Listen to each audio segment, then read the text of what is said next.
Hey guys, what's going on? This is Dan Solitro with another edition of Solitro Reviews Albums here on To All the Crowded Rooms, and today we're going to be talking about Goalkeeper's new album, Life in Slow Motion. Now, when I caught wind that these guys were writing and recording new music, I was really excited. Now, it's been about 2 years since their last release with Bad Times Don't Last, and this is something that I've been looking out for. And with all that being said, let's dive right in.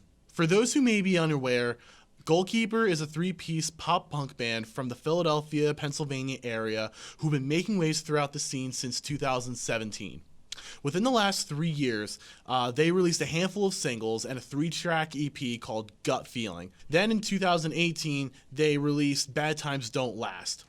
I always remembered seeing this band's name showing up on a bunch of my social media feeds over the years, and one day I actually decided to check some of their music out, and I was actually really impressed with what I've heard. And over the years, I always considered them a pop-punk band with a lot of late 90s and early 2000s influence in their sound. Over time and listening to them over and over again and seeing them live on many occasions, I soon came to my own opinion that this band is the result of combining an old school sound with a modern twist from more contemporary bands in the scene. As I mentioned before, this is a band that successfully blends the pop punk sound of the late 90s and early 2000s with the sound of the new wave of pop punk bands that have come out over the years. And as for that early 2000s sound, I personally hear a good amount of Blink-182 and even early Saves the Day.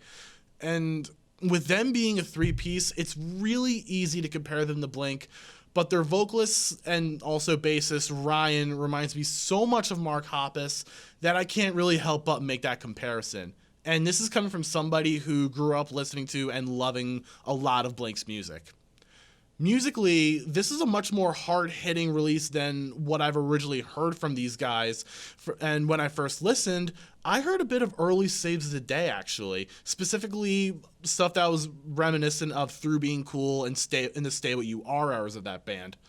I bring that up because some of this does remind me of songs like Shoulder to Wheel, At Your Funeral, with like that fast-paced aggression that I hear in tracks like Graveyard, and that was really cool to me because those two albums in particular always stuck with me throughout my life, and I appreciated that little nostalgia trip.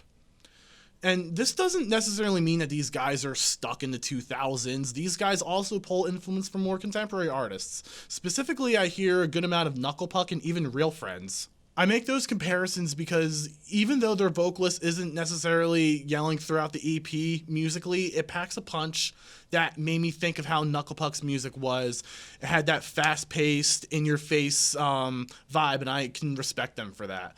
And as for how I mentioned Real Friends, Goalkeeper's song Happy reminds me of the opening to Real Friends' song Me First, actually off of their album Composure. Both tracks start out very light musically, and then it absolutely just explodes into the rest of the song, and creating this really, really just fast, in-your-face sound.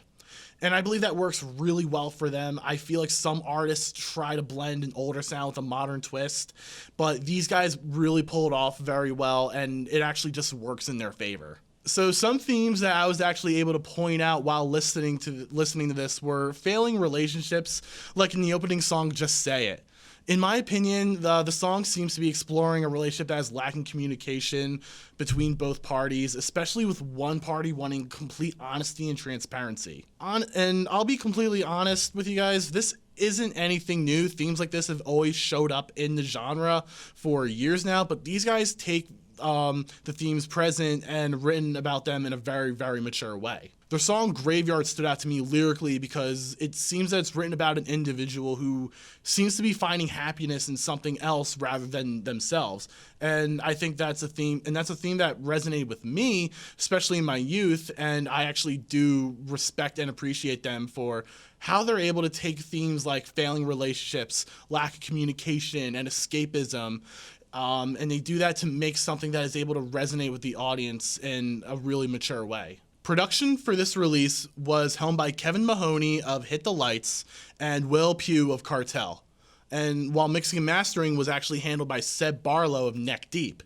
To be completely honest, these three have done an exceptional job with this band, making them sound bigger and more fun, more full than before.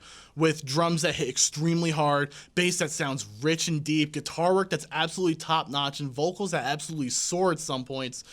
Like when I was listening to them, all I thought was, damn, these guys have made a three-piece band sound so big, and that's absolutely fantastic for them for that. Two of my personal favorite tracks off this release are easily Graveyard because of its catchy chorus, and the final track, This Is Fine, because of that big gang-style vocals that come in towards the end. It kind of reminded me of a Wonder Years song, and I'm a sucker for that kind of stuff. At the end of the day, when I think pop punk, I'll immediately think Goalkeeper and these three individuals who helmed production and did a fantastic job through and through. And that is it for Goalkeeper. If you're interested in listening to this album, it'll be available September 25th, 2020, but you can head on over to their Spotify right now and listen to their first single, Happy, and you can also listen to the rest of their discography on there to get yourself in the mood for some more Goalkeeper.